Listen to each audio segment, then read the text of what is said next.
এনসিসির ধারণাটা সংস্কার কমিশনগুলোর পক্ষ থেকে এসছে, বিশেষ করে সংবিধান সংস্কার কমিশনের একটা প্রস্তাব। এখানে প্রাইম মিনিস্টার, বিরোধী দলীয় নেত্রী, নিম্নকক্ষের স্পিকার, উচ্চকক্ষের স্পিকার, প্রধান বিচারপতি, বিরোধী দল কর্তৃক মনোনীত ডেপুটি স্পিকার। আমরা অবশ্য প্রস্তাব আগেই করেছি যে 2 হাউজেরই ডেপুটি স্পিকার বিরোধী দলের পক্ষ থেকে একজন করে হবে, সেই হিসেবে 2 জন, এবং উভয় হাউজের মধ্য থেকে একজন। সেটা কিভাবে নির্বাচিত হবে এখানে বিস্তারিত বলা আছে, পাওয়ার অ্যান্ড ফাংশন বলা আছে যে তাদের দায়িত্ব কী হবে। তবে এই সাংবিধানিক কাউন্সিল যখন প্রধান উপদেষ্টা নিয়োগ হবে না, পার্লামেন্ট ডিজলভ হবে, তখন পর্যন্ত এটা বহাল থাকে। আবার যদি পার্লামেন্ট না থাকে, প্রধান উপদেষ্টা যখন নিয়োগ হয়ে যায়, তখন মাত্র 5 জনের একটা কমিটি হয়। সেই জায়গায় প্রধান উপদেষ্টা এবং আর 2 জন উপদেষ্টা, চিফ জাস্টিস এবং প্রেসিডেন্টের নেতৃত্বে, সেই জায়গায় থাকবে 5 জন, এবং তাদের দায়িত্ব এবং সময় থাকবে, দায়িত্ব একই থাকবে, সময় থাকবে পরবর্তী প্রাইম মিনিস্টার না আসা পর্যন্ত। আমরা কেন এর ধারণার সাথে একমত হতে পারিনি সেটা আগেও বর্ণনা করেছি, এখনো বলি।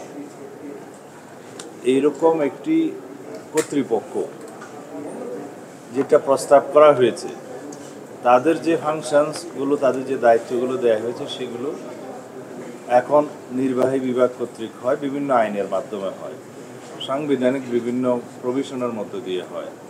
এই এনসিসি বডিটা রাষ্ট্রপতির কাছে অন্তর্বর্তীকালীন সরকার, বা এখন তো আমরা বলতে পারবো তত্ত্বাবধায়ক সরকারের প্রধান উপদেষ্টার নামও এই এনসিসি রাষ্ট্রপতির কাছে প্রস্তাব করবে, এবং আইনসভা, পার্লামেন্ট যদি তাদেরকে আরও অতিরিক্ত দায়িত্ব দেয় তাও করবে।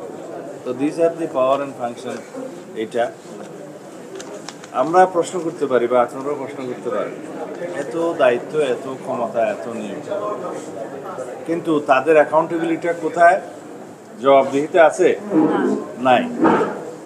যদি অথরিটি থাকে, পাওয়ার ফাংশন থাকে, কিন্তু অ্যাকাউন্টেবিলিটি থাকে না, সেই রকম কোনো প্রতিষ্ঠানের প্রতি আমরা ডেমোক্রেটিক পার্টি হিসেবে সমর্থন জানাতে পারি না।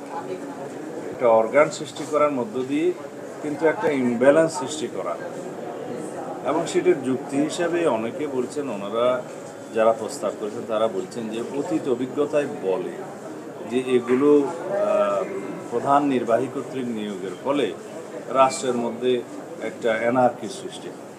এটা অনেকে বলে। আমরা কেউ হুয়েরার হয়েছে বলেই পুরা পার্লামেন্টকে তো বিলুপ্ত করতে পারবো না, পুরা নির্বাহী বিভাগকে তো আমরা দোষারোপ করতে পারবো না। আমাদের যেটা করা উচিত, রাষ্ট্রের মধ্যে একটি ভারসাম্যমূলক রাষ্ট্র কাঠামো, সমাজ ব্যবস্থা, রাষ্ট্র পরিচালনা ব্যবস্থা প্রতিষ্ঠা করা। যেমন যদি কেয়ারটেকার সরকার ইন প্লেস থাকতো, তাহলে কি নির্বাচনগুলো ওভাবে হতে পারতো? অবশ্যই না।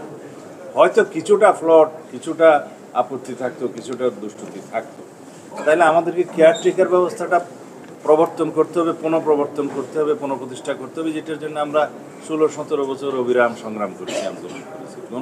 যদি আমরা নির্বাচন কমিশনকে প্রকৃতপক্ষে স্বাধীনভাবে, আইনিভাবে, কনস্টিটিউশনালি অ্যান্ড লিগেলি যদি ফাংশন করতে দেই, তাহলে এই 2টো জিনিসের মধ্য দিয়ে নির্বাহী বিভাগ এবং পার্লামেন্ট সম্পূর্ণভাবে স্বৈরাচারী হওয়া থেকে চিরতরে বিদায় নেবে। সাথে যদি ফ্রিডম অফ প্রেস, যেটা এখন আপনারা বলতে পারবেন ফ্রিডম অফ প্রেস এখন আগের তুলনায় কতটা উন্নীত হয়েছে, ফ্রিডম অফ প্রেস সবচেয়ে উন্নত, সেই জায়গার গণতন্ত্র বেশি সমৃদ্ধ হবে।